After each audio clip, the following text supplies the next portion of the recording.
ஓம் ஸ்ரீ குருப்யோ நமஹ. ஹரிஹி ஓம். ஓம் ஈஸ்வரோ குருராத்மேதி மூர்த்திபேத விபாகினே व्योमवद् व्याप्तदेहाय दक्षिणामूर्तये नमः. यन्नित्यमानन्दमनन्तमेकं शिवेति नाम्ना श्रुतयो गृह्णन्ति तस्यावतारो नररूपधारी कृपासुदाब्धिः भुवि रामकृष्णः. जननीं शारदां देवीं रामकृष्णं जगद्गुरुं पादपद्मे तयोः श्रुत्वा प्रणमामि मुहुर्मुहुः. जन्माद्यस्य यतोऽन्वयात् इतरतश्चार्थ्वेषविघ्नस्वराड् तेने ब्रह्मकृताय आदिकवये मुह्यन्ति यत्सूरयः. तेजो वारिमृतां यथा विनिमयो यत्र त्रिसर्गो मृषा धाम्ना स्वेन सदा निरस्तगुहकं सत्यं परं धीमहि. सत्यव्रतं सत्यपरं त्रिसत्यं सत्यस्य योनिं निहितं च सत्ये सत्यस्य सत्यं ऋतसत्यनेत्रं सत्यात्मकं त्वां शरणं प्रपन्नाः. मूकं करोति वाचालं पङ्गुं लङ्घयते गिरिं यत्कृपातमहं वन्दे परमानन्दमाधवम्. यस्वानुभावमखिलश्रुतिसारमेकम् अध्यात्मदीपमतितीर्षतां तमोऽन्धम् संसारिणां करुणयाः पुराणगुह्यं तं व्याससूनुमुपयामि गुरुं मुनीनाम्. अयि व्यपश्यत्वम् अजस्य मायां परस्य पुंसः परदेवतायाः. अहं कलानां वृषभो विमुह्ये ययावशोऽन्ये किमुतास्त्वतन्त्राः. यन्माम् अपृच्छत्स्वम् उपेत्य योगाद् समासहस्रान्त उपारतं वै स एष साक्षात् पुरुषः पुराणो न यत्र कालो विशते न वेदः. பகவான் சிவனுடைய லீலையை சுகபிரம்ம ரிஷி விவரமாக எடுத்து கூறுகிறார்.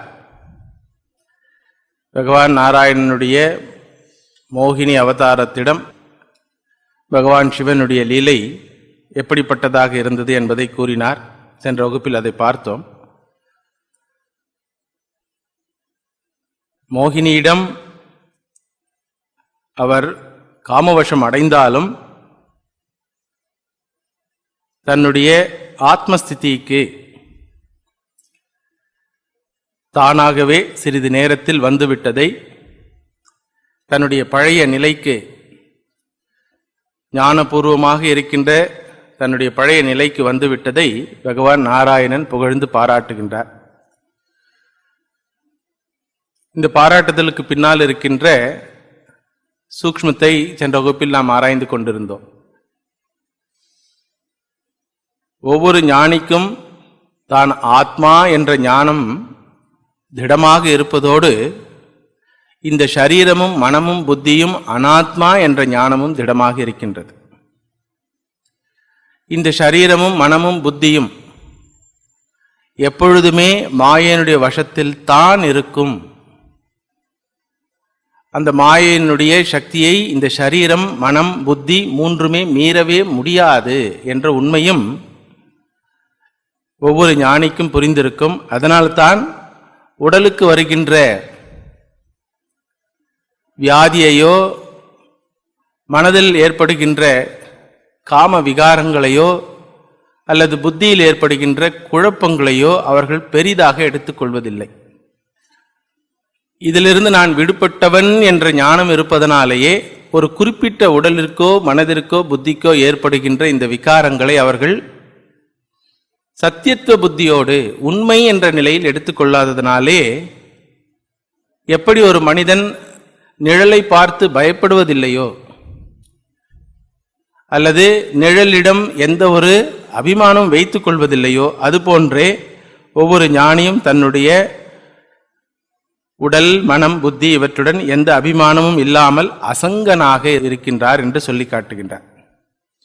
மனதளவில் தன்னுடைய தோல்வியை ஒப்புக்கொண்டாலும் மறுபடியும் பகவான் சிவன் தன்னுடைய சுயஸ்திதிக்கு வந்துவிட்டார். இது கொஞ்சம் புரிஞ்சு கொள்வதற்கு கஷ்டமான விஷயம்தான். எல்லாருக்கும் ஒரு கேள்வி இருக்கும். மோக்ஷம் மோக்ஷம்னு சொல்றோம். அந்த மோக்ஷம் எதிலிருந்து மோக்ஷம்னு ஒரு கேள்வி. எல்லாருக்கும் முக்தி வேணும்னு ஆசைப்படுறோம். எதிலிருந்து முக்தி? முக்தினா விடுதலை. எதிலிருந்து விடுதலை வேணும் அப்படின்னு கேட்கும் பொழுது பெரியவங்கள்லாம் நம்முடைய ஆன்மீக பயணத்தினுடைய ஆரம்ப காலத்தில் என்ன சொன்னாங்க? மரணத்திலிருந்து விடுதலை, மரணத்திலிருந்து விடுதலை அப்படின்னு சொன்னாங்க. அப்படின்னா எனக்கு மோட்சம் கிடைச்சிடுச்சுன்னா எனக்கு மரணமே வராதான்னு கேட்போம். இல்லைங்க, உங்க உடம்புக்கு மரணம் வருங்க, ஆனா உங்களுக்கு மரணம் வராது அப்படின்னு பதில் சொல்லுவாங்க. இது உடல் அளவில் இருக்கின்ற மோட்சம். மனதளவில் என்ன மோட்சம் அப்படின்னா குழப்பத்திலிருந்தும் காமக்ரோதாதி விகாரங்களிலிருந்தும் விடுதலை, துன்பத்திலிருந்து விடுதலை. துன்பம் உடம்புக்கு கிடையாது, மனசுக்கு தான் துன்பம். துன்பத்திலிருந்து விடுதலை, அதுதான் மோட்சம்னு பெரியவங்க சொல்றாங்க. உடனே நம்ம என்ன சொல்லுவோம்? ஓ, மோட்சம் கிடைச்சிடுச்சுன்னா எனக்கு துன்பமே வராதா அப்படின்னு கேட்போம். உடனே பெரியவங்க என்ன சொல்லுவாங்க? உங்க மனசுக்கு துன்பம் வருங்க, ஆனா உங்களுக்கு துன்பம் வராதுங்க அப்படின்னு மனதளவில் இருக்கிற விடுதலையை சொல்லுவாங்க. அப்புறம் புத்தி அளவில் என்ன விடுதலை அப்படின்னு கேட்போம். இந்த அஜ்ஞானத்திலிருந்து, அறியாமையிலிருந்து விடுதலைங்க அப்படின்னு பெரியவங்க சொல்லுவாங்க. உடனே நம்ம என்ன கேட்போம்? ஓ, மோட்சம் கிடைச்சிடுச்சுன்னா எனக்கு அஜ்ஞானமே இருக்காதா, எனக்கு எல்லாமே தெரிஞ்சிருமா அப்படின்னு கேட்கும்போது பெரியவங்க என்ன சொல்றாங்க? உங்க புத்திக்கு அஜ்ஞானம் இருக்குங்க, ஆனா உங்களுக்கு அஜ்ஞானம் இருக்காது. இது எதை புரிஞ்சுதா? ஒன்றும் புரியாது. ஏன் புரியாதுன்னு சொல்றேன் கேளுங்க. சாஸ்திரத்தினுடைய பார்வையில உடல், மனசு, புத்தி மூணும் நம்ம விட்டு தனியானது. திருஷ்யத்வாத் அப்படின்னு சொல்லிட்டாங்க. பார்ப்பதனாலேயே அது நீ இல்லை, உன் கூட சேரவே முடியாது அது. ஆனா இந்த ஒரு விஷயம் நமக்கு ஏறவே மாட்டேங்குது. எப்ப பார்த்தாலும் நம்ம மனசையும் புத்தியையும் உடம்பையும் சேர்த்து பார்த்து பார்த்து பார்த்து சாஸ்திரம் சொல்ற விஷயங்களை நம்முடைய அறிவு கெட்ட வரையில நம்ம புரிந்து கொள்ள முயற்சி செய்கின்றதுனால வருகின்ற குழப்பம். அப்போ மோட்சம்னா என்னன்னு தெளிவா தெரிஞ்சுக்கணும். மோட்சம்னா உடம்புக்கு சாவு இருக்கும், ஆனா நமக்கு சாவு இருக்காது. மனசுக்கு காமக்ரோதாதி விகாரங்கள் இருக்கும், ஆனா நமக்கு இருக்காது. புத்திக்கு அறியாமை, குழப்பம், சந்தேகம் எல்லாம் இருக்கும், ஆனா நமக்கு இருக்காது. இது எப்போ புரியுதோ அப்ப நம்ம பாக்கியசாலிங்க. அது எப்படிங்க? அப்ப நான் என்னவா இருப்பேன்? இது மூணும் இல்லாம என்னால என்ன பார்க்கவே முடியாதே அப்படின்னும் பொழுது பெரியவங்க என்ன சொல்றாங்க? சாஸ்திரத்தை வச்சு அகண்டமா இருப்பேன் அப்படின்னாரு. அகண்டமா இருப்பேன்னா என்ன அர்த்தம்? என்ன அர்த்தம்? எதை புரிஞ்சுதா? ஏன்னா கண்டமா இருந்துதான் பழக்கம். நீ யாருன்னு கேட்டா உடனே ஒரு பயோடேட்டா கொடுத்து எல்லாம் சொல்லி சொல்லி பழக்கம். அகண்டமா இருப்பேன்னா என்ன அர்த்தம்? சர்வாத்மாவா இருப்ப. அடுத்த பதில் சாஸ்திரம் சொல்ற பதில் என்ன? சர்வாத்மனாக இருப்பாய். சர்வாத்மனா என்ன? எல்லாருடைய ஆத்மாவாக இருப்பாய். அப்படின்னா என்ன அர்த்தங்க? எல்லா உடம்பும் உன்னுடைய உடம்பு தான், எல்லா மனசும் உன்னுடைய மனசு தான், எல்லா புத்தியும் உன்னுடைய புத்தி தான் அப்படின்னு சொன்ன உடனே ஓஹோ, அப்போ எனக்கு மோட்சம் கிடைச்சாலும் இவங்களுக்கெல்லாம் கிடைக்காது. இவங்களுக்கு எல்லா உலகம் ஃபுல்லா மோட்சம் கிடைக்குமா? ஒரே நேரத்தில் கிடைக்காது. அப்போ உலகத்தில் இருக்கிற எல்லா ஜீவர்களுக்கும் எப்போ மோட்சம் கிடைக்குதோ அப்போதான் எனக்கு மோட்சமா அப்படின்னு கேட்போம். உடனே சாஸ்திரம் சொல்லுது, அப்படி இல்லைங்க, இப்பவே நீங்க முக்தருங்க அப்படின்றாங்க. ஏதா புரிஞ்சுதா?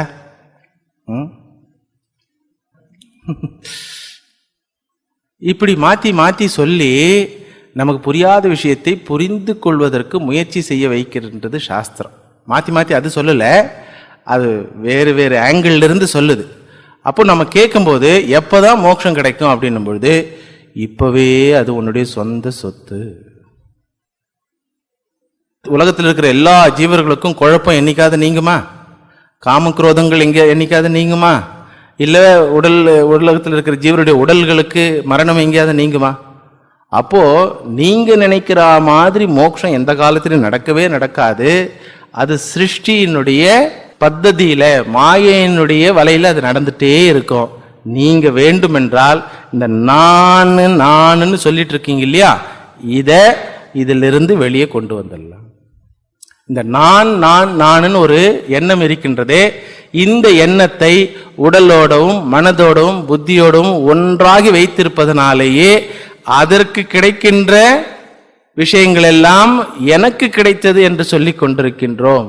அதற்கு கிடைக்கிறது எந்த காலத்திலும் நிற்காது. உடம்புக்கு என்ன கிடைக்கும்? வளர்ச்சி, முதுமை, மரணம். எப்பயாவது நிற்குமா? நிற்காது. ஞானம் அடைஞ்ச பிறகு ஞானியினுடைய உடம்பும் ஷட் விகாரங்களுக்கு உடையது. அதே போன்று மனதுக்கு என்ன கிடைக்குது? குழப்பங்கள், காமக்ரோதாதி விகாரங்கள். இதுவும் நிற்காது, இதுவும் நிற்காது. இந்த ஞானியினுடைய மனம் கூட காமக்ரோத விகாரங்களுக்கு ஆட்படக்கூடிய வாய்ப்பு இருக்கின்றது என்று எல்லா சாஸ்திரங்களும் சொல்லுகின்றது. அதைத்தான் பகவான் சிவன் நிதர்சனமாக காட்டுகின்றார். என்னை போன்ற கலானாம் ரிஷபகா அபி, எல்லா கலைகளையும் 16 கலைகளையும் உடையவனாகிய, எல்லா விபூதிகளையும் உடையவனாகிய எனக்கே என்னுடைய மனமே இந்த காம வசத்திற்கு ஏற்பட்டிருக்கின்றது என்றால், உலகத்தில் இருக்கிற யாருடைய மனமும் இதிலிருந்து விடுதலை அடையவே முடியாது. அப்போ விடுதலைன்னு சொல்றது என்னன்னா, இந்த 3 பேர்கிட்ட நம்ம ஒட்டிட்டு இருக்கிறோமே, அவங்க கிட்ட இருந்து விடுதலை டைவர்ஸ் வாங்கிட்டு வரோம். வேதாந்திக் டைவர்ஸ்னு பேரு. உலகத்திலிருந்து விடுதலை இல்லை, உலகத்தோடு தொடர்பு வைத்துக் கொண்டிருக்கின்ற இந்த உடல், மனம், இந்திரியங்கள், புத்தி இவற்றிற்கு கிடைக்கின்ற விஷயங்களிலிருந்து விடுதலை இல்லை. ஆனா அந்த புத்தியிலிருந்து நாம் தனியாக வந்துவிட்டால், அது யாருடைய புத்தியோ என்று பார்த்தால் அதற்கு இருக்கின்ற விகாரங்கள் நம்மை பாதிக்காது. இதுதான் பகவான் கிருஷ்ணன் கீதையில் அற்புதமாக சொல்லுகின்றார். பிரகாஷம் ச பிரவருத்திஞ்ச மோகமேவச்ச பாண்டவ நத்வேஷ்டி சம்பிரவருத்தானி ந நிவృత్తాனி காங்க்ஷதி. புத்திக்கு 3 விஷயங்கள் இருக்கின்றது. பிரகாசமா இருக்கும், சத்துவ குணத்துல இருக்கும். அப்படியே பார்த்தா சில நாட்கள்லாம் நம்ம ஜீவன் முக்தர்கள் ஆயிட்டம் போல இருக்குதே, ஒன்னும் கோபம் காமம் எதுவுமே இல்லையே, கிட்ட வந்துட்டும் போல இருக்குதேன்னு அப்படின்னு நினைச்ச அடுத்த நிமிஷம் என்னாகும்? இது வேணும் அது வேணும்னு பிரவருத்தி ஆரம்பிச்சிடும். அப்புறம் மோகம் ஆரம்பித்து விடும். இதெல்லாம் புத்தியினுடைய விஷயங்கள். நத்வேஷ்டி சம்பிரவருத்தானி, அவையெல்லாம் இவரிடம் வரும் பொழுது அவர் அதை துவேஷம் செய்ய மாட்டார். சீச்சி எனக்கு வந்துடுதேன்னு சொல்ல மாட்டாராம். யாரு? ஞானி. குணாதீத லட்சணம் என்ற தலைப்பில் பகவான் கிருஷ்ணர் இதை சொல்லுகின்றார். நத்வேஷ்டி சம்பிரவருத்தானி ந நிவృత్తాனி காங்க்ஷதி. இது எதுவுமே இல்லைன்னு தேடியும் ஓட மாட்டாரு. இது எல்லாம் இந்த குற்றம் குறைகள் எல்லாம் இந்த மனதிற்கு இருக்குதேன்னு சொல்லி துவேஷமும் செய்ய மாட்டாரு. எப்படி இருப்பாரு அவர் அப்படின்னா, உதாசீனவத் ஆசீனஹா குணைஹி யோ ந விசால்யதே குணா வர்த்தந்தே இத்யேவ யோவதிஷ்டதி நேங்கதே. அற்புதமான கருத்து இது, கொஞ்சம் சூட்சுமான கருத்து. குணாஹா குணேஷு வர்த்தந்தே. குணாகனா இந்த உடல், மனம், புத்தி மூன்றுமே 3 குணங்களால் ஆனது. சத்வரஜஸ் தமஸ். இந்த உலகம், வெளியில் இருக்கிற விஷயங்களும் எதனால் ஆனது? அதே 3 குணங்களால் ஆனது. இந்த subjective 3 gunas are interacting with objective 3 gunas. இங்கிலீஷ்ல சொன்னா கொஞ்சம் சுருக்கமா சொல்லிடலாம். அதாவது நான் சொல்லிட்டு இருக்கிற இந்த சப்ஜெக்டிவ் 3 குணங்கள், அதுன்னு சொல்லிட்டு இருக்கிற ஆப்ஜெக்டிவ் 3 குணங்களோடு ஏதோ விவகாரம் நடந்துட்டு இருக்குது, அதுல எனக்கு சம்பந்தம் இல்லை. உதாசீனவது ஆசீனஹா, எனக்கும் அதற்கும் சம்பந்தம் இல்லை என்று உதாசீனமாக இருப்பார் அவரு. குணைகி ந விசால்யதே, அவர் அதனால் அலைக்கழிக்கப்பட மாட்டார். எப்படி சொல்றீங்க இது அப்படின்னா, ஏன்னா அந்த ஞானியை பொறுத்தவரை அவரை பற்றி புரிந்து கொண்டது என்னவென்றால், அகம் நித்திய சுத்த புத்த முக்த சர்வாத்மா. நம்ம மனசு சாதகர்களாக இருக்கிற வரைக்கும் என்ன நினைக்குது? நம்ம இப்போ பந்தத்தில் இருக்கிறோம், சாதனை செஞ்சு வைராக்கியம் வந்து பக்தி வந்து முடி நரைச்சி கை காலெல்லாம் ஆடும் பொழுது பகவானே நீதான் கெதின்னு சொல்லி அப்புறம் யாரோ ஒரு குரு வந்து நம்மளுக்கு வந்து ஞானத்தை கொடுத்து அப்புறமா நம்ம முக்தனாக்குவார், இதான் நினைச்சிட்டு இருக்கிறோம். ஆனா அப்படி வரவர் என்ன சொல்றாரு? நீ ஏற்கனவே முக்தம்பா அப்படின்றாரு. எப்படி வரவர்? இது சொல்றதுக்கு வராரு இல்லையா, குருவா வர்றாரு. அவர் என்ன சொல்றாரு? நீ நித்திய முக்தன், நித்திய சுத்தன். உனக்கு எந்த காலத்திலுமே அசுத்தமோ காமக்ரோதங்களோ இருப்பதற்கு வாய்ப்பே இல்லை. நீ நித்திய புத்தன், உனக்கு அறியாம இருப்பதற்கு வாய்ப்பே இல்லைன்னு அவர் சொல்றத தெய்வாதீனமா நம்ம புரிந்து கொண்டா அப்புறம் என்ன சொல்லுவோம்? சாதனை பண்ணி ஞானத்தை அடைஞ்சி முக்தி அடைஞ்சேன்னு சொல்லுவோமா? இல்ல நான் அதுக்கு முன்னாடியே சாதனையை ஆரம்பிக்கிறதுக்கு முன்னாடியே முக்தன்னு சொல்லுவோமா? அது சாதனை பண்ணி தெரிஞ்ச பிறகு பார்த்துக்கலாம் சுவாமின்னு சொல்றீங்களா? அப்போ சாஸ்திரம் நம்மளை பற்றி வைத்து கொண்டிருக்கின்ற திருஷ்டி வந்து நம்ம கண்ணுக்கு எட்டாத திருஷ்டியா இருக்கு, நம்ம மனசுக்கு எட்டாத திருஷ்டியா இருக்கு. நம்முடைய மனசு எப்பவுமே ஏதோ ஒன்று செய்து அடைந்து, ஏதோ ஒன்று செய்து அடைந்து, ஏதோ ஒன்று செய்து அடைந்து இப்படி பழக்கப்பட்டதுனால சாஸ்திரம் நம்ம இடத்துல வந்து நீ எதையுமே செய்யாம ஏற்கனவே அடைந்த விஷயம் ஒன்று இருக்குது அப்படின்னா நம்பவே முடியல, புரிந்து கொள்ளவும் முடியல. எப்போ நமக்கு புரியுதோ, நான் நித்தியன் என்றதுனாலேயே பிறக்காதவன். போன வகுப்புல சொன்னேன் இல்லைங்களா, கிருஷ்ணனுடைய பிள்ளைகளும் பேர குழந்தைகளும் அடித்து கொண்டு சாகும் பொழுது உத்தவர் வந்து அழறார், நம்ம குழந்தைங்கள்லாம் அடிச்சுட்டு சாகுறாங்களே, நீ இப்படி பார்த்துட்டு சும்மா இருக்கிறியே அப்படின்னும் பொழுது கிருஷ்ணனுடைய பதில் என்ன? நானே பிறக்கலன்னு இருக்கிறேன், என்ன போய் என் குழந்தைங்கள்லாம் சொல்றியே அப்படின்றார் அவர். நான் எங்க பிறந்தேன், நான் எங்க வளர்ந்தேன், எங்க கல்யாணம் பண்ணிக்கினேன், எங்க குழந்தை பெற்றேன் அப்படின்னு கேட்கும்பொழுது உத்தவர் கேட்கிறார், எப்படி கிருஷ்ணா இப்படி பச்சை பொய்யா சொல்ற அப்படின்னு கேட்கும்பொழுது கிருஷ்ணர் சொல்றாரு, டேய் இதுதான்டா பரம சத்தியம், இதுதான் பரம சத்தியம், எனக்கு புரியலையே அப்படின்னும் பொழுதுதான் உத்தவ கீதை ஆரம்பமாகின்றது. பாகவதத்தில் அதை பார்க்க போறோம், 11வது அத்தியாயம் பொழைச்சி கிடந்தா. அப்போ சாஸ்திரம் நமக்கு காட்டுகின்ற திருஷ்டியே நம்ம வந்து வேற கோணத்திலிருந்து பார்த்துட்டே இருக்குது. நாம் நம்ம எப்படி பார்த்து கொண்டிருக்கின்றோம்னா எப்பொழுதும் உடலோடும் மனதோடும் புத்தியோடும் இணைத்து பார்த்து கொண்டிருக்கின்றோம். எந்த காலத்திலையும் சாஸ்திரம் நம்மை அது போல பார்ப்பதே இல்லை. நம்ம எப்பொழுதுமே நித்திய முக்தர்களாகத்தான் பார்த்து கொண்டிருக்கின்றது. அதனால தான் எந்த ஒரு ஞானகுரு வந்தாலும் அவரிடம் நாம் அழுது கொண்டு என்னை காப்பாற்றுங்கள், எனக்கு ஞானத்தை கொடுங்கள்னு சொல்லும் பொழுது அவர் சிரித்து கொண்டு என்ன சொல்றாரு? தத்துவமசி ஸ்வேதகேதுன்றார். இது எப்படி இருக்குன்னா, ஒரு வியாதியும் இல்லாம ஒருவர் டாக்டர் கிட்ட போய் ஓன்னு அழுது எனக்கு வியாதியை நிவர்த்தி பண்ணுங்க அப்படின்னு அவர் காலடி பிடிச்சிக்கும் போது அந்த டாக்டர் புரிஞ்சுக்கிறாரு, இது உடலுக்கு வந்த வியாதி இல்லை, சைக்கோசோமேட்டிக் டிஸார்டர்ன்றார். மனதால் அப்படி நினைத்து கொள்வதனால் உடலில் அந்த விதமான மாற்றங்கள் ஏற்படுதுன்னு சொல்லி ஊசி போடுற இருங்கோ அப்படின்னு சொல்லி டிஸ்டில் வாட்டரை இன்ஜெக்ஷனா போடுறார்.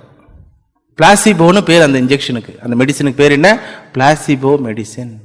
இப்படி தான் அலோபதி டாக்டர்ஸு 80% ட்ரீட் பண்ணுறாங்களாம் அப்படின்னு ஒரு டாக்டரே சொன்னார் என்கிட்ட.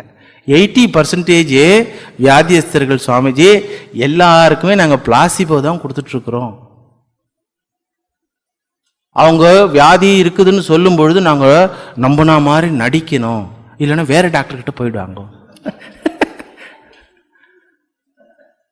நம்பினா மாதிரி நடிக்கிறது மட்டும் இல்லாம நாங்க நம்பிட்டோன்னு அவங்கள நம்பிக்கை வைக்கிறதுக்காக இந்த டெஸ்டட் அந்த டெஸ்டட் எல்லாம் சொல்லி அதுல ஒண்ணுமே இல்லைன்னாலும் ஒரு எரர் இருக்கிற மாதிரி சொல்லி அதை வந்து இது என்ன எல்லா டாக்டரும் சேர்ந்து முடிவு பண்ணதுனால ஒருத்தர் பண்ற விஷயத்தை இன்னொருத்தர் காட்டி கொடுக்க மாட்டார். அதனால எல்லாரும் இது முடிவு பண்ணதுனால அவர் வியாதி இருக்குதுன்ற மாதிரி சொல்லி கடைசி அவருக்கு மருந்து கொடுக்குற மாதிரி மருந்து கொடுத்துட்டு இருக்கிறோம். அவரும் நல்லாகிற மாதிரி நல்லாயிட்டு இருக்கார். இதேதான் வேதாந்தம். நமக்கு எந்த காலத்திலையும் அஜ்ஞானம் இல்லை. என்ன சாமி பிளேட்டே மாற்றி போட்டுட்டீங்க, அடுத்த கிளாஸில் என்ன போட போகிறீங்கன்னு தெரியலையேன்றீங்களா? இதுதான் வேதாந்தம். 2 திருஷ்டி இருக்குது நம்ம பற்றி. நம்முடைய உண்மையான திருஷ்டியிலிருந்து பார்த்தா ந நிரோதோ நச்சோத்பத்திகி ந பத்தோ நச்ச சாதகா ந முமுக்ஷு நவை முக்தா இத்யேஷா பரமார்த்ததா. சிருஷ்டி இல்லை, ஜீவர்கள் இல்லை, பந்தங்கள் இல்லை, எனவே சாதனைகள் இல்லை, முக்தியும் அவசியமில்லை. நிரந்தரமாக எப்பொழுதுமே நித்தியனாக புத்தனாக இருக்கின்ற ஒரே வஸ்து அது நாம் தான். இது சொல்லி முடிச்சுடுது. புரியலையே, ஏற்றுக்க முடியலையேன்னும் பொழுது சரி உன் கதையை சொல்லுப்பான்னு நம்ம கதையை சொல்லுவோம். உடனே அது என்ன சொல்லுது, சரி நீ சொல்கிற கதையை நான் ஏற்றுக்கிறேன், உனக்கு உடம்பு ஒன்று இருக்கிறதாவும். ஏன்னா உடம்பு இல்லைன்னு சொல்லிட்டாங்கன்னா அவனை நம்ப மாட்டேன்றோம். நீங்கள் உங்களுக்கு உடம்பே இல்லைங்க. ஒரு தடவை உங்களுக்கு சொன்னேன்னு நினைக்கிறேன். ஒரு குழந்தை சாக்லேட் எடுத்துன்னு வந்துட்டு என்கிட்ட கொடுத்து, சுவாமிஜி இன்னைக்கு என்னுடைய பிறந்த நாள் அப்படின்னு சொல்லிச்சு. நான் அந்த நேரத்தில் ஏதோ ஒரு மனநிலையில் இருந்தேன் போல இருக்குது. அந்த குழந்தைகிட்ட உனக்கு பிறப்பே இல்லையேம்மா, உங்கள் அம்மா பொய் சொல்கிறாங்க நீ பிறந்தன்னு சொல்லிட்டு அப்படின்னு சொன்ன உடனே அப்படியா அப்படின்னு சொல்லிட்டு அது ஓன்னு அழுதுன்னு போய் அந்த தாய்கிட்ட சொல்லி, சாமிஜி சொல்கிறார் எனக்கு பிறப்பே இல்லைன்றாரு, நீ நான் பிறந்தேன்னு சொல்லி இந்த மாதிரி எல்லாம் ட்ராமா போடுறியா அப்படின்னு சொல்லி கேட்ட உடனே அந்த அம்மா என்கிட்ட, சாமிஜி எங்களை தான் நீங்கள் குழப்புறீங்க, குழந்தையாவது கொஞ்சம் விட்டு வைங்கன்னாங்க. எது குழப்பம்? அம்மா அந்த குழந்தைய பற்றி சொன்னது குழப்பமா, இல்லை நான் அந்த குழந்தைய பற்றி சொன்னது குழப்பமா? உலகத்தினுடைய பார்வையில் பார்த்தா அம்மா சொன்னது சரி, சாஸ்திரத்தினுடைய பார்வையில் பார்த்தா சுவாமி சொன்னது சரி. இப்போ நம்ம பிரச்சனை என்னன்னா எந்த பக்கம் சாயறது? எப்போ எல்லாம் சாஸ்திரம் பக்கம் சாயணும்னு ஆசைப்படுறோமோ உடனே இந்த உலகம், இந்த உடல், இந்த இந்திரியங்கள், மனம் எல்லாம் நம்மளை பிடிச்சி, ஓஹோ நீ நித்திய முக்தனா, நாளைக்கே மாமியாரை வர வைக்கிறேன், வர வச்சுட்டு பாருங்களேன் கர்மம் வேணே. வந்த உடனே அப்புறம் சாமி ஏதோ சொன்னார் பாவம் அப்படின்ட்டு சாமி தள்ளிடுறோம், சாஸ்திரத்தை தள்ளிடுறோம். அப்போ எப்பொழுதுமே ஞானியினுடைய நிலையை கொஞ்சம் கற்பனை பண்ணி பார்த்தோம்னா சிவன் தன்னுடைய வீழ்ச்சிக்கு லஜ்ஜைப்படாததோ வெட்கப்படாததுனுடைய அர்த்தம் புரியும். ஏன்னா அதுக்கு தான் பகவான் நாராயணனே சிவனை புகழுறாரு. நீ விழுந்தாலும் லஜ்ஜை உண்டாகலையே அப்படின்னு புகழறாரு. பொதுவா யாராவது தவறு செய்து விட்டு லஜ்ஜை வரவில்லை என்றால், லஜ்ஜைன்னா என்ன சொல்லுவாங்க, வெட்கம் வரவில்லை என்றால் வெக்கம் கட்டவனே அப்படின்னு சொல்லுவோம். மானமே இல்லையாடா அப்படின்னு. கரெக்டு தானே? கரெக்டு தானே? ஆனா பாருங்க, பகவான் நாராயணர் சிவனை அப்பா உனக்கு வெக்கமே வரல அப்படின்னு புகழறாரு. இது எப்படி புரிஞ்சுக்கிறது? இது எப்படி உங்களுக்கு புரிய வைக்கிறதுன்னு சொல்லி குறைஞ்சபட்சம் 20 நாளா நான் தியானம் பண்ணிட்டு இருக்கிறேன். ஏன்னா ஞானியை புரிந்து கொண்டால் ஒழிய ஞானிகளுக்கெல்லாம் தலைவனாக இருக்கின்ற சிவனை எந்த காலத்தில் நம்மளால புரிஞ்சிக்கவே முடியாது. அவருடைய நிலையிலிருந்து, அந்த ஞானியினுடைய நிலையிலிருந்து பார்த்தா எனக்கு பிறப்பே இல்லை, சரீரத்தை வைத்துக்கொண்டே நான் சரீரம் இல்லாதவன் உட்கார்ந்திருக்கிறார் அவர். அசரீர வாவசந்தம் பிரியா பிரியவ் ந ஸ்பிருஷதா உபனிஷத் சொல்லுது.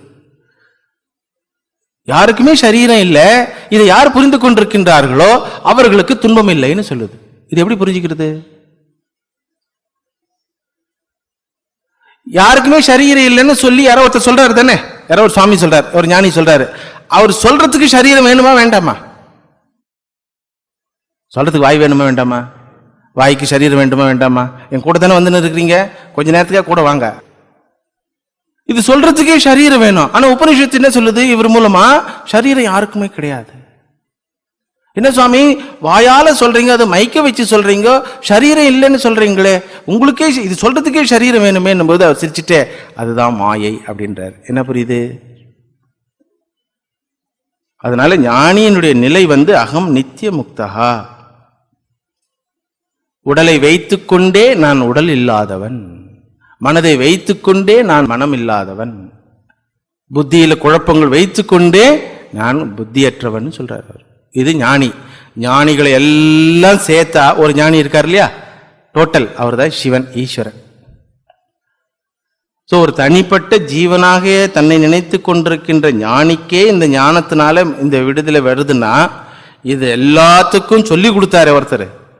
தட்சிணாமூர்த்தி, அவருக்கு எங்கேயாவது குழப்பம் உண்மையாலுமே வருமா? அப்போ ஞானியினுடைய நிலையை நம்ம புரிந்து கொள்ளும் பொழுது, என் உடலுக்கு மரணம் வந்தாலும் நான் மரணமற்றவன், என் மனதிற்கு காமக்ரோதாதி விகாரங்கள் வந்தாலும் நான் காமக்ரோதாதி விகாரங்கள் அற்றவன், என்னுடைய புத்திக்கு அறியாமையும் குழப்பம் சந்தேகம் வந்தாலும் நான் அறியாமையிலிருந்து விடுதலை பெற்றவனாக நித்திய புத்தனாக இருக்கின்றேன் என்று தன்னை பற்றி சொல்லுகின்றார். அவர் சொல்றது சரியா தப்பான்னு யாரு சொல்ல முடியும்? அவரை போன்ற ஞானிகள் சொல்ல முடியும். இல்லை, ஞானிகளுக்கெல்லாம் ஞானத்தை கொடுத்த ஈஸ்வரன் சொல்ல முடியும். ஈஸ்வரனே இதை சொல்லும் பொழுது அப்புறம் நம்ம என்ன பண்றது? ஏற்றுக்கொள்வதை தவிர, ஏற்றுக்கொள்ள முயற்சி செய்வதை தவிர நமக்கு வேறு வழியே இல்லை. அதனால தான் 2 அகம் இருக்கின்றது. ஞானியை பொறுத்த வரைக்கும் அவரிடத்துல 2 அகம் இருக்கின்றது. அகம்னா என்ன? ஐ. ஒன்று பாரமார்த்திக அகம், இன்னொன்று வியாவகாரிக அகம். நம்மளை பொறுத்த வரைக்கும் ஒரே அகம்தான். பாரமார்த்திக அகம் பற்றி நமக்கு தெரியவே தெரியாது. அது என்ன பாரமார்த்திக அகம்னா, நான் ஏற்கனவே சொன்னேன் இல்லைங்களா, சர்வாத்மா, எல்லாருடைய உள்ளத்திலும் அந்தர்யாமியாகி இருக்கின்றவன் நான் அப்படின்றது பாரமார்த்திக அகம். அது இந்த நிமிடம் வரைக்கும் நமக்கு வரல. அதனால இந்த உடல்ல, இந்த மனசுல, இந்த குறிப்பிட்ட புத்தியில் இருக்கின்ற அகம் மட்டும்தான் நான். அந்த அகம் வியாவகாரிக அகம். ஆனா ஞானியை பொறுத்த வரைக்கும் எந்த காலத்திலையும் 2 அகம் சைமல்டேனியஸா ஒர்க் ஆகிட்டே இருக்கும். 2 சைமல்டேனியஸா ஒர்க் ஆகிட்டே இருக்கும். அவருடைய அவேர்னஸ்ல இது 2மே இருக்கும். திடீர் அதனால்தான் அவங்களுடைய வார்த்தைகளை புரிந்து கொள்வதற்கு நமக்கு கடினமா இருப்பதற்கு காரணம், எல்லா இடத்துலையும் இந்த ஐன்னு யூஸ் பண்றாங்க. அந்த ஐ எதை வச்சு யூஸ் பண்றாங்க, எந்த ஸ்டாண்ட் பாயிண்ட்ல இருந்து யூஸ் பண்றாங்க நமக்கு தெரியவே தெரியாது. சுவாமி விவேகானந்தருடைய வாழ்க்கையில இதே சென்னையில் அவர் இருக்கும் பொழுது ஒருத்தர் கேட்டார், சுவாமி நீங்க லண்டன்ல இருந்தீங்களாமே அப்படின்னாரு. அவரு அந்த ஐயில இருந்தார், பாரமார்த்திக ஐயில இருந்தாரு. லண்டன் தான்பா என்கிட்ட இருக்குதுன்னாரு அவரு. அவன் கேட்டவனுக்கு குழப்பமாயிடுத்து. என்ன சொல்றீங்க சுவாமிஜின்னா அதிர்ச்சியால. அவன் அதிர்ச்சி பட்டானேன்னு அவன் முகத்தை பார்த்துட்ட பிறகுதான் இவருக்கே புரிஞ்சுது, நம்ம என்னவோ அவன் புரிந்து கொள்ள முடியாத விஷயத்தை ஏதோ சொல்லியிருக்கிறோம் போல இருக்குது. என்னப்பா கேட்டேன்னு கேட்டார். இல்ல நீங்க லண்டன்ல இருந்தீங்களாமே அப்படின்னு கேட்டார். ஆமாப்பா லண்டன்ல இருந்தேன். ஏன்னா நான் புத்தி பேதம் ஜனையே குழப்பத்தை உண்டாக்கூடாது. அப்போ அவங்களுடைய அகம் பாரமார்த்திக அகம். அது என்ன சொல்லுது? அகம் சர்வம், அகம் பிரம்ம. பிரம்மம்னா என்ன? சர்வம், எல்லாம், எல்லாமே நான். அகம் சர்வம். சரி, அது என்னங்க சர்வம்னா என்ன அப்படின்னா சொல்ல முடியாது. எல்லாமே நான்ன்றதை தவிர வேற எதையும் சொல்ல முடியாது. எதோ வாச்சோ நிவர்த்தந்தே அப்ராப்ய மனசா சக. சொல்ல முடியாது சொல்லுன்னு சொல்லி 200 மணி நேரம் சொல்லிட்டீங்களே. பக்கம் பக்கமா சொல்றாங்க. சொல்ல முடியாதுன்னு சொல்லி ஒருத்தர் தனியா நிக்கிறார் இல்லையா, அவர் தான் அது தானா புரியும். இந்த சாட்சி சைத்தன்யம் அப்படின்றது தானாக புரியும். ஆனா அந்த அகம் நமக்கு புரியவே மாட்டேங்குது. ஆனா ஞானிகளுக்கு அது எப்பொழுதும் கைவந்த கலையாக இருக்கின்றது. ஆனா அந்த வியாவகாரிக அகம் இருக்கு இல்லையா, வியாவகாரிகம்னா டிரான்சாக்ஷன், கொடுக்கல் வாங்கல்ல இருக்குது. ஒரு ஞானின்னு ஒரு ஆள் உக்காந்துட்டு இருக்கிறாரு இல்லையா, ரொட்டி கொடுத்தா சாப்பிட்றாரு, இட்லி கொடுத்தா சாப்பிட்றாரு, பேசுறாரு, நமக்கு டீச்சிங் பண்றாரு, இதெல்லாம் இருக்குது. இதுதான் எல்லாருடைய கண்ணுக்கும் படுகின்றது. இவரை பற்றிய விஷயங்கள் தான் சாஸ்திரத்துல நிறைய இடங்களை சொல்லி இருக்குது. யாரை பற்றிய விஷயம்? அந்த ஞானியினுடைய பாரமார்த்திக விஷயத்த எங்கேயோ ஒரு இடத்துல சொல்லிட்டு போயிடுச்சு. எதோ வாச்சோ நிவர்த்தந்தேன்னு சொல்லிட்டு போயிடுது. ஆனா அந்த இதை புரிந்து கொண்டவன் எப்படி இருப்பான், அவனுடைய நடவடிக்கைகள் என்னவாக இருக்கும், அவனுடைய வாழ்க்கை முறை என்னவாக இருக்கும் அப்படின்னு சொல்லி இந்த வியாவகாரிக அகத்தை பற்றி தான் சொல்லுதே தவிர சாஸ்திரம். கீதையில் எடுத்தீங்கன்னா 3 இடங்கள்ல இதை பிரதானமாக சொல்லுகின்றார் பகவான் கிருஷ்ணர். ஸ்தித பிரஜ்ஞ லட்சணம் சொல்லி 2வது அத்தியாயத்துல வரும். ஸ்தித பிரஜ்ஞஸ்ய கா பாஷா சமாதிஸ்தஸ்ய கேசவ சிததி கிம் பிரபாஷேத கிம் ஆசீத விரஜேத கிம். அர்ஜுனன் கேட்குறான், இந்த ஞானின்றியே அவர் எப்படி இருப்பார், எப்படி உட்காருவார், என்ன பேசுவார், சம்ஸ்கிருதம் மட்டும்தான் பேசுவாரா, பத்மாசலத்து தான் உட்காருவாரா, கிம் பிரபாஷேத அப்படியே பேசினார்னா என்ன பேசுவார், அவர் எப்படி நம்ம புரிஞ்சுக்கிறதுன்னு கேட்கும்போது பகவான் ஒரு டெஃபினேஷன் கொடுக்குறான். அந்த டெஃபினேஷனை வச்சு சத்தியமாக ஒருத்தர் ஞானின்னு புரிஞ்சிக்க முடியாது. என்ன டெஃபினேஷன் தரான் தெரியுங்களா? பிரஜஹாதி யதா காமான் சர்வான் பார்த்த மனோகதான் ஆத்மன்னேவாத்மனா துஷ்டஹ ஸ்திதப்ரஜ்ஞஸ்ததோச்சதே. யாருக்கு காமமே இல்லையோ, ஆசைகளே இல்லையோ, இந்த இடத்துல காமம்னா ஆசைகள், பொதுவான ஆசைகள், யாருக்கு எந்த ஆசையும் இல்லையோ அவர் தான் ஞானி அப்படின்னு சொல்றான். இந்த டெஃபினேஷனை வச்சு பார்த்தீங்கன்னா யாராவது தேர்வாங்களா நம்ம கண்ணுக்கு? ஞானின்னு டிக்ளேர் ஆனவங்களே தேர மாட்டாங்க. கிருஷ்ணனே வச்சிங்களேன், கிருஷ்ணனே தேர்வானா? இந்த டெஃபினேஷன் ஆசை இல்லாதவன் 16,108 எப்படி அது ஒத்துக்க முடியலையே? அப்புறம் இன்னொரு இடத்துல 12வது அத்தியாயத்தில் பகவான் சொல்றான் பராபக்த லட்சணம்னு சொல்றான். பராபக்த லட்சணத்துல ஞானியை பற்றி தான் சொல்லுகின்றான். அத்வேஷ்டா சர்வபூதானா மைத்ர கருண ஏவச்ச. ஞானி யாரிடத்திலும் துவேஷம் கொள்ள மாட்டான், யாரையும் விரோதித்துக் கொள்ள மாட்டான், எல்லாரிடத்திலும் கருணையோடு இருப்பான்னு சொல்றாரு. யாரு? கிருஷ்ணர். இந்த டெஃபினேஷன் எடுத்துன்னு கிருஷ்ணருக்கு அப்ளை பண்ணுங்க. எத்தனை அக்ஷௌகினி சேனை போச்சு அவரால், அவர் கையால. எத்தனை அசுரர்கள் டே 1லேருந்து ஆரம்பிச்சார். இதெல்லாம் பண்ணிட்டு அவர் என்ன சொல்றாரு? எனக்கு துவேஷமே இல்லை அர்ஜுனா, நான் எந்த காலத்திலும் யாரையுமே வெறுத்ததில்லை. நம்புற மாதிரி இருக்குதா? நம்ம கொசுவை அடித்தா கூட ஒரு அடி போட்டுட்டு அப்படி நிமிட்டி பார்த்து என்ன கடிக்க வரியா அப்படின்னு ஒரு துவேஷத்தை வெளிப்படுத்தும் போது, கொலையா பண்ண பிறகும் எனக்கு துவேஷம் இல்லைன்னு சொல்லும் பொழுது ஒரு ஞானி அதை ஒத்துக்க முடிகிற மாதிரி இருக்க நம்ம மனசுக்கு முடியல. அதனால அந்த லட்சணங்கள் எல்லாம் வியாபகாரிக அகத்தை, ஞானியினுடைய வியாபகாரிக அகத்தை பற்றி சொல்லி கொண்டிருக்கின்றது. அப்புறம் 13வது அத்தியாயத்தில் குணாதீத லட்சணம்னு இருக்கு. அங்கேயும் இதை தான் சொல்றார். சம துக்க சுக ஸ்வஸ்தா சமலோஷ்டாஷ்ம காஞ்சனஹா சமஹா சுக துக்கேஷு. சுகத்திலையும் துக்கத்திலையும் சமமா இருக்கிறாரு ஞானி அப்படின்னும் பொழுது, நம்ம அந்த இந்த டெஃபினேஷன் எடுத்துக்கிட்டீங்கன்னு வச்சுங்களேன், எல்லா ஞானியும் அழுதுருக்குறாங்க. ராமரை எடுத்துங்க, எவ்வளவு அழுதுருக்கார்? ஏன் அழுதாங்கன்றது அது அடுத்த விஷயம். அழுதாங்களா இல்லையா? அப்ப எந்த டெஃபினிஷனாலையும் இன்னொருத்தர் ஞானின்னு நம்மளால பொருந்தி கொள்ளவே முடியாது. அப்ப ஏன் இதெல்லாம் சொல்றாங்க அப்படின்னா, இதெல்லாம் உனக்குள்ள இருக்கான்னு பாரு. ஏன்னா அழறவனுக்கு தான் தெரியும் உண்மையாலுமே அழறானா இல்லை ட்ராமாவா அழறானான்னு. ராமர் அழுதுன்னு இருக்கிறாரு, அவரை போய் நீங்க கடவுள் குருன்னு சொல்றீங்களேன்னு பார்வதி அம்மா கேட்டு, அடி இது அது லீலடி ட்ராமாடின்னு சொல்றாரு அவரு. இந்த அம்மா போய் சீத்தையனுடைய ரூபத்தில் போய் நிற்கிறாங்க. யார் முன்னாடி? ராமர் முன்னாடி நின்று, என்னங்கோ இங்கே தான் இருக்கிறன்னு ஏங்க அழறீங்கோ அப்படின்னு கேட்கும்போது ராமர் என்ன சொல்றாரு? மண்ணி எப்போ எங்க வந்தீங்கன்னு கேட்டாரு. அப்ப அழறவருக்கு தெரியும் அது உண்மையாலுமே அழுகையா இல்ல இல்ல வேஷத்துக்காக அழுகையா. அதே மாதிரி காமத்தை அடைகின்றவருக்கு தெரியும் இது உண்மையாலுமே காம பூர்த்திக்காக காமத்தை அடைந்திருக்கின்றேனா அல்லது உலக நன்மைக்காக ஒரு பாடத்தை சொல்வதற்காக காமத்தை அடை. இப்ப புரியுதுங்களா? அதே மாதிரி கோபத்தை அடைகின்ற ஒரு ஞானி, அவருக்கு தெரியும் இது உண்மையாலுமே கோபத்தை அடைகின்றனா இல்ல உலகத்துக்கு ஒரு நன்மையை செய்வதற்காக எக்ஸாமினர் மாதிரி போறனா. இந்த தூர்வாஸ் ரிஷி இருக்கிறாரு, அவர் பெஸ்ட் எக்ஸாமினர். அவர் அந்த எக்ஸாம் பண்ணும்போதெல்லாம் ஒரு கெட்ட பேர் வரும், ஆனா உலகத்துக்கு நல்லது பண்ணி கொடுத்துட்டு போயிடுவார். இந்த ஹரிச்சந்திரன் எக்ஸாம் பண்ணி அவர் கெட்ட பேர் வந்துச்சு இல்லையா, ஆனா உலகத்துக்கு எவ்வளவு பெரிய நன்மை பண்ணார். அதே மாதிரி அடுத்த வரக்கூடிய வகுப்புகளில் அம்பரீஷன் கிட்ட எக்ஸாம் வைப்பார், அவன் எவ்வளோ பெரிய பக்தன்னு சொல்லி. இதில் போய் அவருக்கு அவமானம் எல்லாம் வரும். தண்ணி கொடுக்கலன்னு சொல்லி ஒரு பூதத்தை ஏவி விட்டு, இல்லை தண்ணி கொடுக்கலன்னு கூட இல்லை, அவன் கொடுக்குறன்னு தான் சொன்னான். இவர் லேட்டாக வந்துட்டு அவன் தண்ணி குடிச்சிட்டான்னு, நான் தண்ணி கேட்கும்போது நீ தண்ணி குடிச்சிட்டியா அப்படின்னு கோபம் வந்துச்சு அவருக்கு. அர்த்தமே இல்லாத கோபம்.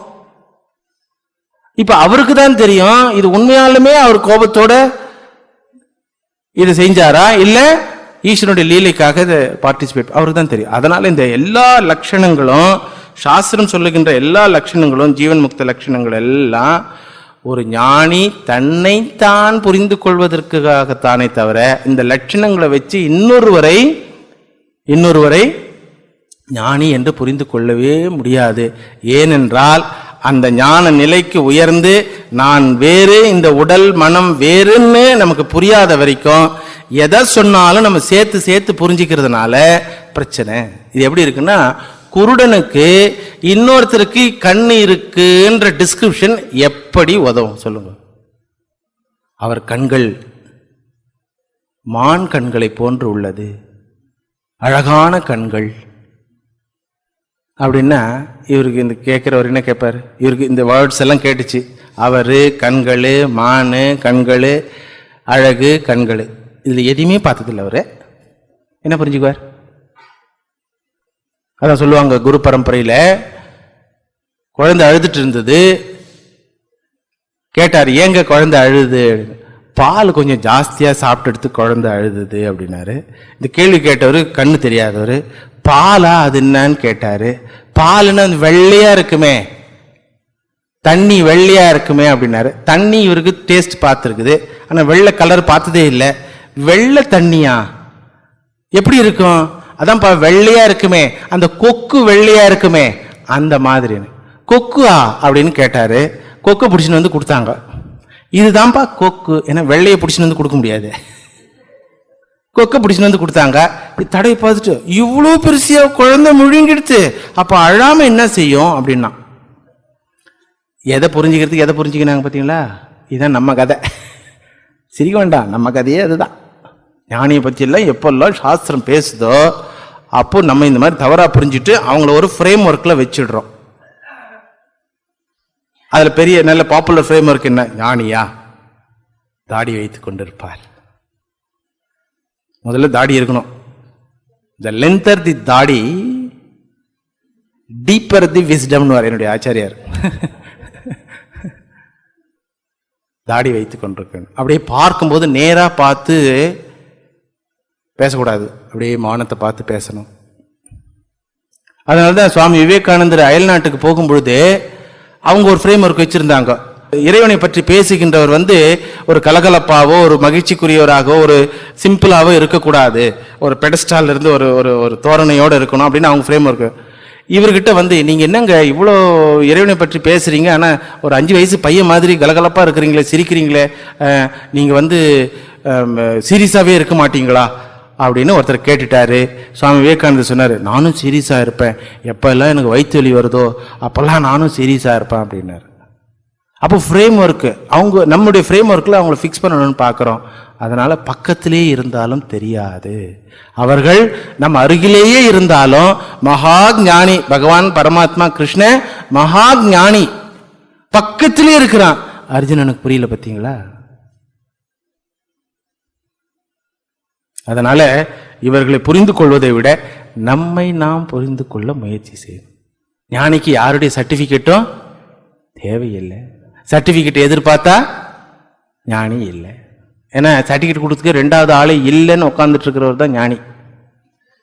அப்புறம் ஞானி யாரு இகழ்ந்தாலும் அவருக்கு பாதிப்பே இல்லை, யாரு புகழ்ந்தாலும் அதனால அவருக்கு எந்த ஒரு அகங்காரம் வரவு போவதில்லை. இது எல்லாம் மாயையினுடைய ஆட்சியில தானாக நடந்து கொண்டிருக்கின்றது என்ற கருத்தோட இதெல்லாம் சாஸ்திரத்தினுடைய பார்வையில இப்படி எல்லாம் இருக்கிறாங்கோ பெரியவங்கன்னு சொல்லும் பொழுதுதான் நாமும் அப்படி ஆகணும்னு ஒரு ஆர்வம் வரும் இல்லையா? இல்லைன்னா அதே இட்லியும் வடையும் சாம்பாரும் சப்பாத்தியும் ரொட்டியும் சாப்பிட்டு சாப்பிட்டு அதே சமையல் பண்ணி அதே பாத்திரம் கழுவி அதே 4 பேர்கிட்ட சண்டை போட்டு 4 பேர்கிட்ட சந்தோஷமா இப்படியே எத்தனை ஜென்மாதான் போயிட்டு இருக்கிறது. அதனால இப்படி வாங்கப்பா, எல்லாரோடவும் ஐக்கியப்படுகின்ற வாடிய பயிரை கண்டபோதெல்லாம் வாடுகின்ற மனம் ஒன்று இருக்கின்றது. அதுவும் மனசுதான், அதுவும் மனசுதான், இதுவும் மனசுதான். அப்படியும் மனதை வைத்துக் கொண்டிருக்க முடியும்.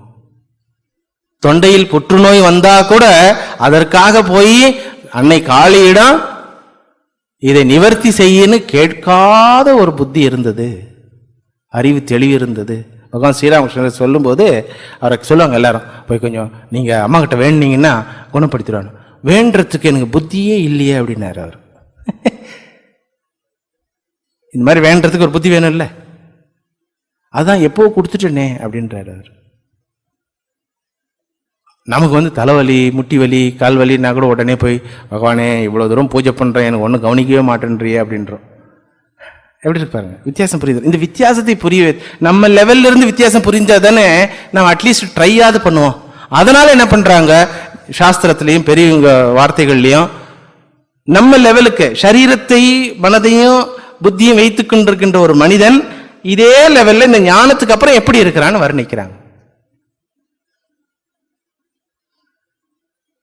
உனக்கு வந்த மாதிரியே கஷ்டம் வந்தது, அவங்க அப்படி இருந்தாங்க, அதனால பாதிக்கப்படலை. உனக்கு வந்த மாதிரி அவமானம் வந்தது, அவங்க எப்படி இருக்கிறாங்க பாரு. உதாசீனவது ஆசீனகான்னு சொல்றாரு. யாருக்கோ ஏதோ நடந்தா நம்ம என்ன பண்ணுவோம், உதாசீனமா இருப்போம்ல. அந்த பேப்பர்ல நியூஸ் பேப்பர் படிக்கும்போது 20 பேர் சேர்த்துட்டாங்க, 30 பேர் சேர்த்துட்டாங்க அப்படின்னும் போது அது படிக்கிறதுக்கு எரிச்சலா இருக்குது, பரிதாபமே வரமாட்டேங்குது. ஏன்னா இப்போ அதுதான் ஜாஸ்தியாக நடந்துக்கிறதுனால முதல்லலாம் ஐயோ அப்படின்வாங்க. இப்போ அது கூட போச்சு, போனானா போட்டோம் அப்படின்றோம்.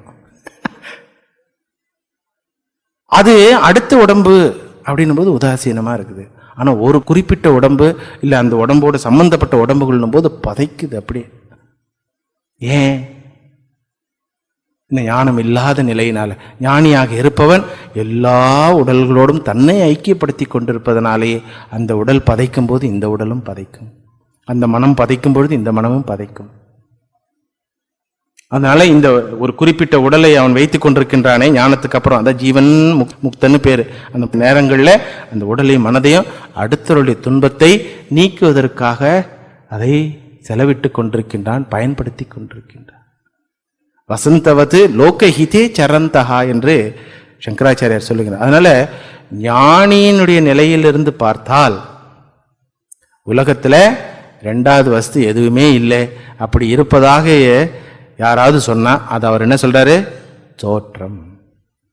தோற்றத்தை எந்த காலத்திலும் யாராலும் ஜெயிக்கவே முடியாது. தோற்றத்தை எந்த காலத்திலும் யாராலும் ஜெயிக்க முடியாது. ஞாபகம் வச்சுங்க, கனவு ஒரு தோற்றம், கனவு ஒரு தோற்றம். யாராவது ஜெயிக்க முடியுமா கனவை? யாராவது சொல்ல முடியுமா எனக்கு இனிமேல் கனவே வராது, ஜெயிச்சிட்டேன் நான் கனவை, சொல்லுவீங்களா? முடியாது. காணல் நீர் ஒரு தோற்றம். எனக்கு இனிமேல் காணல் நீர் கண்ணுக்கே தெரியாதுன்னு சொல்ல முடியுமா? கண்ணுக்கு தெரிஞ்சாலும் நான் அது காணல் நீர்னு புரிஞ்சிக்குவேன்னு சொல்ல முடியுமே தவிர, கண்ணுக்கு இது எனக்கு காணல் நீரே தென்படாது, நான் காணல் நீரை ஜெயித்து விட்டேன்னு சொல்ல முடியுமா? நிழலை நான் ஜெயித்து விட்டேன்னு சொல்ல முடியுமா? சோ தோற்றத்தை ஜெயிக்கவே முடியாது. தோற்றத்தை ஜெயிக்க வேண்டிய அவசியமும் இல்லை. ஏனென்றால் அது ஒரு தோற்றம். அது தோன்றுவதற்கே நான் காரணம், நான் ஆதாரம். நிழல் தோன்றுவதற்கு எது காரணம்? ஒரு சரீரம், ஒரு குறிப்பிட்ட சரீரம், ஒரு உருவம் காரணம். அதுபோல இந்த உலக விஷயங்கள் எல்லாமே குணாஹா குணேஷு வர்த்தந்தே இதி மத்வா ந சஜ்ஜதே. பகவான் சொல்லுகின்றார், பிரகிருத்தே கிரியமானானி குணைஹி கர்மாணி சர்வஷா அகங்கார விமூடாத்மா கர்த்தாகம் இதி மன்யதே. இந்த உடலும் மனமும் இந்திரியங்களும் புத்தியும் வெளி உலகத்தில் இருக்கிற பஞ்சபூதங்களோட விவகாரம் செய்து கொண்டிருக்கின்றது. ஆனால் அகங்காரத்தை உடையவன், அதாவது அஞ்ஞானத்தை உடையவன், நான் ஒரு குறிப்பிட்ட உடலோடு மனதோடும் சம்பந்தப்பட்டவன் என்ற விமூடமான மோகத்தை உடையவன், அறியாமை உடையவன் என்ன சொல்றான், நான் செஞ்சேன் அப்படின்றான். எந்த அளவுக்கு அது ஏறி இருக்குதுன்னா நம்ம மனசுல நம்ம செய்யாததெல்லாம் கூட செஞ்சோன்னு சொல்லுவோம். ஒரு உதாரணத்துக்கு நம்ம என்ன சொல்றோம், டெல்லியிலிருந்து இன்னைக்கு தான் வந்தேன்னு சொல்றோம். டெல்லியிலேருந்து வந்தது எது? Train, flight. நம்ம ஏறி தானே உக்காந்தோம். என்ன சொல்லணும், டெல்லியில் ஏறி உக்காந்தேன், ஒரு அடி கூட நகரல. அது ஃப்ளைட்டெல்லாம் உட்காந்தா ஒரு அடி கூட நகர முடியாது. நீங்கள் 2 மணி நேரத்தில் இங்கே வந்து சேர்ந்துட்டேன். எப்படிங்க 2 மணி நேரத்தில் ஓடி வந்தீங்களா, பறந்து வந்தீங்களா? பறந்து வந்தேன். என்ன சொல்கிறான், யார் பறந்து வந்ததே? ஃப்ளைட்டு பறந்துச்சே. இவர் சொல்றாரு, இவர் பறந்த ஐ ஃப்ளைட் டு சென்னை அப்படின்றார். இவர் பறந்தது வேற, இவர் அதோட தன்னை ஐக்கியப்படுத்தி கொண்டு இவர் என்ன சொல்றாரு, பறந்து வந்தது. இது அடுத்த நிலையில சாஸ்திரம் சொல்லுது, உடம்பு தானே டெல்லியில இருந்து இங்க வந்துச்சு, நான் வந்தேன்னு ஏன் சொல்ற?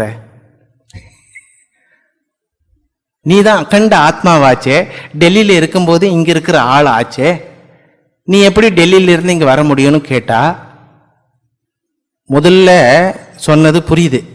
ஃப்ளைட்டு தானே பறந்துச்சு, நீங்கள் ஃப்ளைட்டில் உட்காந்துன்னு தானே வந்தீங்க, பறந்து வந்தேன்னு சொல்கிறீங்களே நியாயமானு கேட்டால் ஆமாம் கொஞ்சம் யோசிக்கிற ஆள் தான் இவருன்னு ஒப்புக்குவோம். அதுக்கு அடுத்த லெவலில் நம்மளை யோசிக்க வச்சா உடம்பு தானே அங்கிருந்து இங்கே வந்துச்சு, உடம்பு தானே ஃப்ளைட்டில் உட்காந்துச்சு, உடம்பு தானே இங்கே வந்து சேர்ந்துச்சு, நீங்கள் தான் ஏற்கனவே அகண்டமாக இருக்கிறவராச்சு, சென்னையிலே இருக்கிறவராச்சு அப்படின்னா சுவாமி எனக்கு வேலை இருக்கு,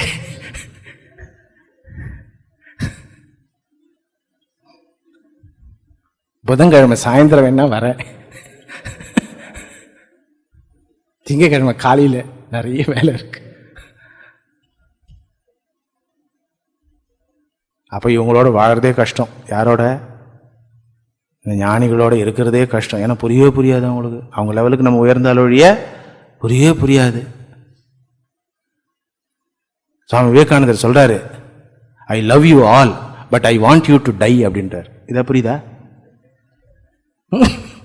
இப்படியே சொல்றார், தன்னுடைய சிஷ்யர்களை பார்த்து சொல்றார், I love you all I want you to tie சொல்லிட்டு ஃபார் குட் காஸ் அப்படின்னு போடுறார். என்னது, நான் செத்து ஒரு நல்ல காரியம் நடக்க போதா? புரியாது உங்களுக்கு. என்ன புரியும்? அவரை புரிஞ்சுக்கலன்னா என்ன என்ன என்ன அது பைத்தியக்கார மாதிரி பேசுறாரு. I love you all therefore I want you to live long சொல்லணும் தானே. இவர் என்ன சொல்ற, I love you all but I want you to tie அப்படின்றார். என்ன புரியுது? ரொம்ப கஷ்டம். ஒன்றும் புரியாதுன்றத புரிஞ்சுக்கிறோம். இப்போ என்ன புரிஞ்சுக்கிறோம்? இந்த கிளாஸே அப்படிதான் பாரு, நம்ம லாங்குவேஜே வேற ஆயிடுச்சு. பார்த்தீங்களா? உபநிஷத்துக்கு போயிட்டீங்கன்னா லாங்குவேஜே வேற. ஏன்னா அதனுடைய ஸ்டாண்ட் பாயிண்ட்ல நம்ம வேற. அது நம்மளை வச்சு அழகு பார்க்குற இடம் இருக்குதே, பெரிய இடத்துல வச்சு அழகு பார்க்கணும்னு நினைக்குது. நம்ம அல்பத்தோடவே இதை கட்டிக்கின்னு அழுதும் கிடக்கிறோம். திருப்பி திருப்பி சொல்லி அழகு பார்க்கணும்னு நினைக்குது. நீ அகண்டன், நீ அகண்டன், நீ அமிர்தன், நீ நித்தியன், நீ முக்தன், நீ புத்தன், இதெல்லாம் தோற்றம்பா தோற்றம்பா தோற்றம்பான்னு சொல்லுது. ஆனா நம்முடைய மனசு அதற்குண்டான வைராக்கியத்தை அடையாததுனால எது நித்திய வஸ்துவோ அதையெல்லாம் தோற்றத்துக்கு கொண்டு வந்து பார்க்க முயற்சி செய்கிறோம். அதனால சிவன் காமவசப்பட்டாலும் லஜ்ஜை அடையாமல், அவமானப்படாமல் தன்னுடைய சுயநினைவுக்கு வந்து விட்டதை நாராயணன் மட்டும் தான் புரிந்து கொள்ள முடியும். அல்லது நாராயணனை போன்று சிவனை போன்று யார் ஞானத்தை அடைந்தார்களோ அவர்கள் மட்டும்தான் புரிந்து கொள்ள முடியும். அந்த நிலையிலிருந்து தங்களை உயர்த்தி கொண்டு பார்த்தால் அவர்கள் மட்டும்தான் புரிந்து கொள்ள முடியும். பக்தனா இருந்தா ஒரே அடியா, வெரி சிம்பிள். பக்தனா இருந்து ரொம்ப சிம்பிள். பஜனை பாடிட்டு பிரசாதம் சாப்பிட்டுட்டு ஜெய் சொல்லிட்டு போயிடலாம், பிரச்சனையே இல்லை. பக்தனா இருந்தா என்ன சொல்லுவானா, அவர் பெரியவருங்க, லீல பண்ணாருங்க அப்படின்னு போயிடுவான். அவர் பெரியவர், லீல பண்ணாரு, லீலன்னு சொல்லிட்டு போயிடுவான். பகவான் லீலை அப்படின்னு போயிடுவான். அப்ப கூட அந்த பக்தனுடைய மனதில் என்ன இருக்குது, இது எதுவுமே உண்மையா நடக்கலன்னு இருக்குது இல்லையா? அந்த பக்தனுடைய மனதில் என்ன என்ன என்ன இருக்கு, இது எதுவுமே உண்மையா நடக்கல. அவர் நமக்கு ஒரு பாடம் சொல்லி கொடுப்பதற்காக, உலகத்திற்கு ஒரு பாடம் சொல்லி கொடுப்பதற்காக இந்த மாதிரி அவர் லீலையை நடத்தினார் பக்தன். ஆனால் சாஸ்திர விசாரம் செய்கின்றவர்கள், முமுட்சுக்கள், ஜிக்ஞாசுக்கள் அப்படியே அலசி ஆராயிறாங்க. ஏன்னா அவங்களுடைய இந்த முமுட்சுன்றவன், முமுட்சுன்னா யாரு? மோட்சத்தை அடைய வேண்டும் என்று சீரியஸா இருக்கிறவங்க. அவங்களுக்கு இருக்கிற பெரிய பிரச்சனையே இந்த காமக்ரோதத்திலிருந்து எப்படி வெளியே வர்றது, இந்த 3 விதமான ஆசைகளில் இருந்து வெளியே எப்படி வருவது. ஏன்னா சாஸ்திரம் திருப்பி திருப்பி சொல்லுது, புத்திரைஷனாயாச்ச வித்தைஷனாயாச்ச லோகைஷனாயாச்ச அத வித்தாய பிக்ஷாச்சரியம் சரந்தி. பிக்ஷுக்களாக மாறிவிட்டார்கள். யார் பிக்ஷு ஆயிடுவான்? யார் சீரியஸா இருக்கிறானோ அவன் தான். பார்த்து ஒரு நாள் கதை கேட்டு போறவங்களுக்கு இது பிரச்சனையே கிடையாது. உண்மையாலுமே நான் இந்த ஜென்மத்தில் ஞானத்தை அடைஞ்சே ஆகணும், அதுக்காக என்ன தேவையோ அதை செய்ய தயாருன்னு இருக்கிறவங்களுக்கு அந்த 3 விஷயங்களிலிருந்து ஏஷனா, ஏஷனா ஆசைகள், 3 விதமான ஆசைகள். உடல் இன்பத்தை அனுபவிக்க வேண்டும் என்ற ஆசை, செல்வத்தை எல்லாம் குவிக்க வேண்டும் என்ற ஆசை, புண்ணியங்களை சேர்த்து மறு உலகங்களிலும் உடல் இன்பத்தை அனுபவிக்க வேண்டும் என்ற ஆசை, பெயர் புகழை அடைய வேண்டும் என்ற ஆசை. இதெல்லாம் எனக்கு வேண்டான்னு சீரியஸாவே வேலையை ரிசைன் பண்ணிட்டு அப்பா அம்மாவை விட்டுட்டு உயிரோடு இருக்கிற அப்பா அம்மாவுக்கு ஸ்ரார்த்தமும் பண்ணி தனக்குத்தானே ஸ்ரார்த்தம் பண்ணி, ஸ்ரார்த்தனை புரியுதா? செத்தவங்களுக்கு செய்யற சடங்கு.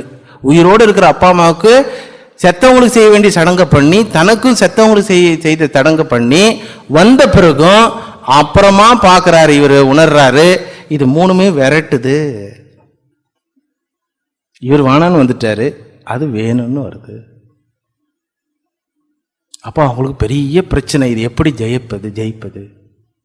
முமுட்சுக்களாக ஜிக்ஞாசுவாக இருந்து கொண்டு எப்படி ஜெயிப்பது அப்படின்னும் பொழுது பகவான் சொல்றாரு, விஷயா வினிவர்த்தந்தே நிராகாரஸ்ய தேகினஹா ரசவர்ஜம் ரசோப்பியஸ்ய பரம் திருஷ்டுவா நிவர்த்ததே. நீ வேணான்னு சொன்னதுனால அது சும்மா இருக்க போறதில்ல.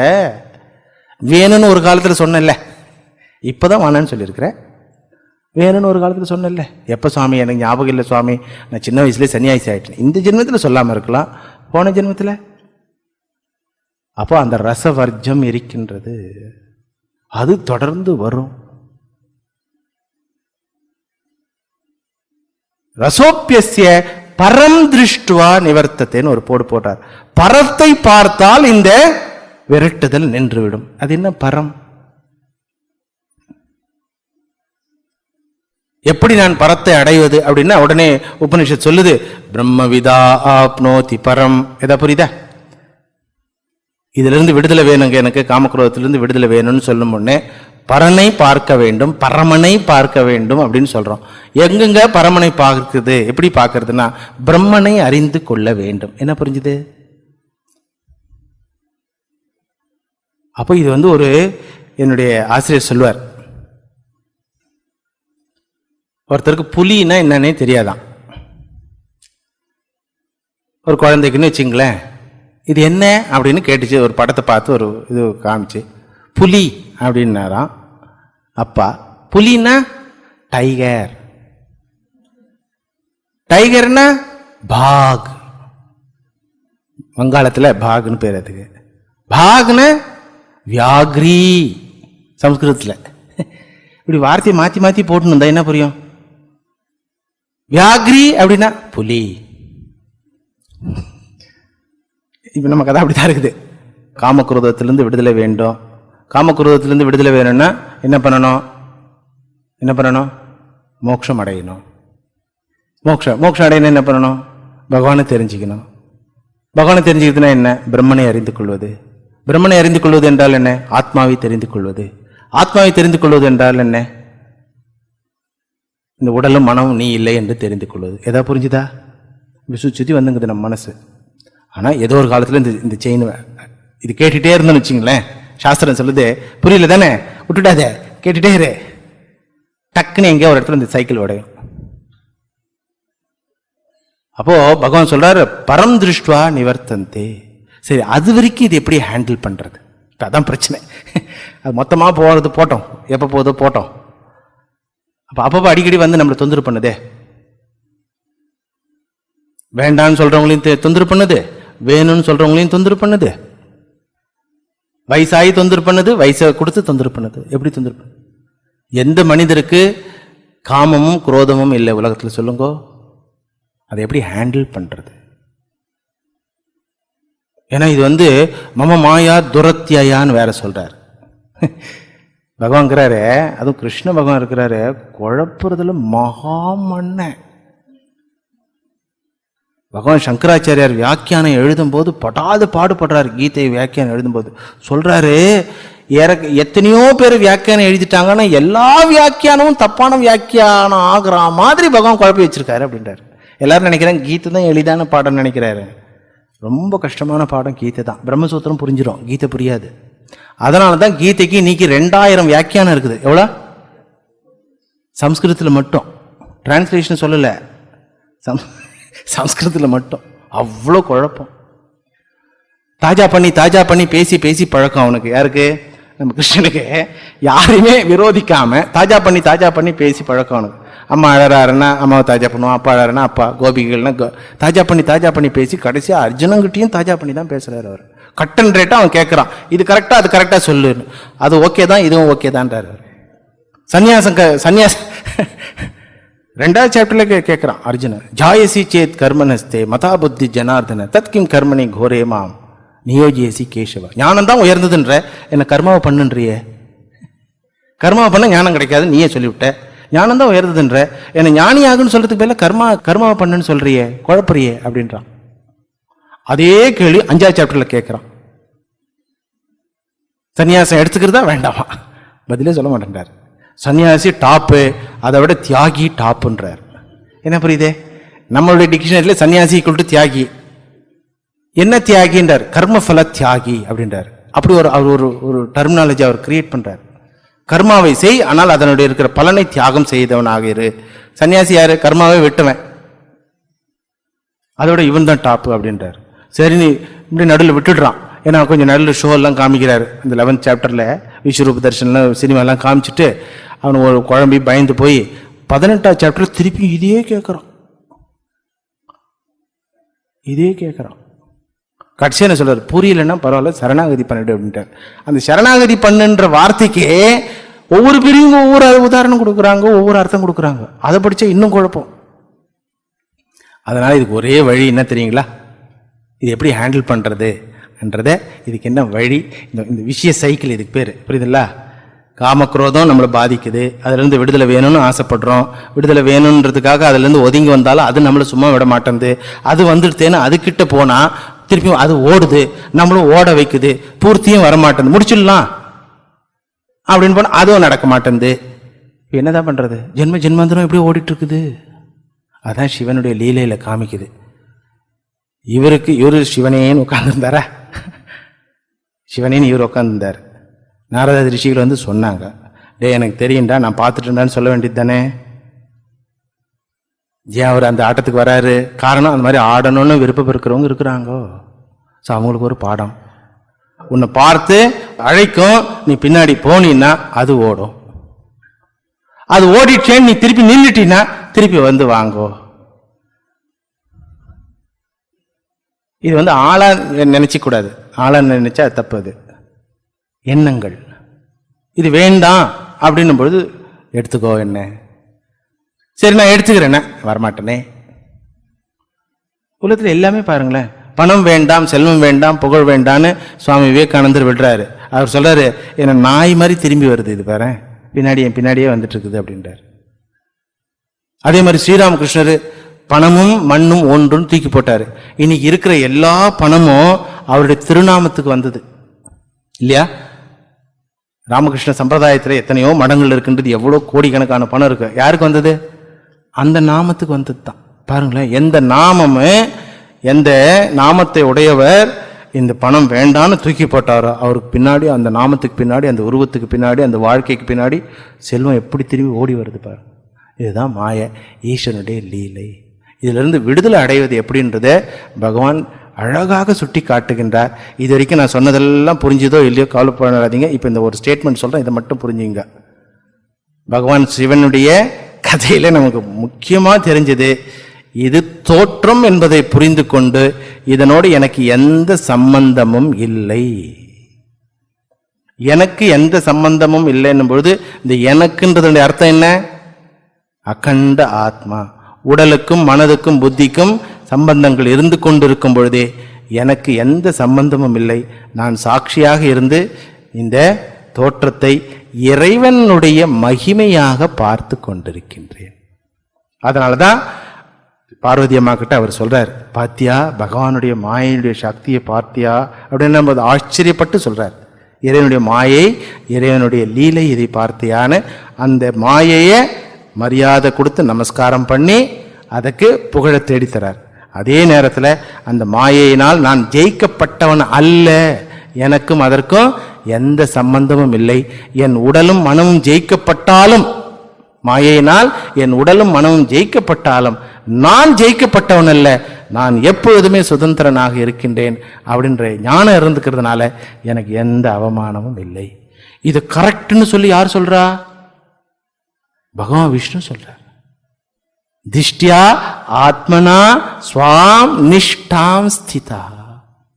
இந்த ஸ்வாம் நிஷ்டாம் நம்முடைய ஸ்வஸ்திதி, அந்த ஸ்திதிக்கு வந்தா தான் இந்த ஜெயம்.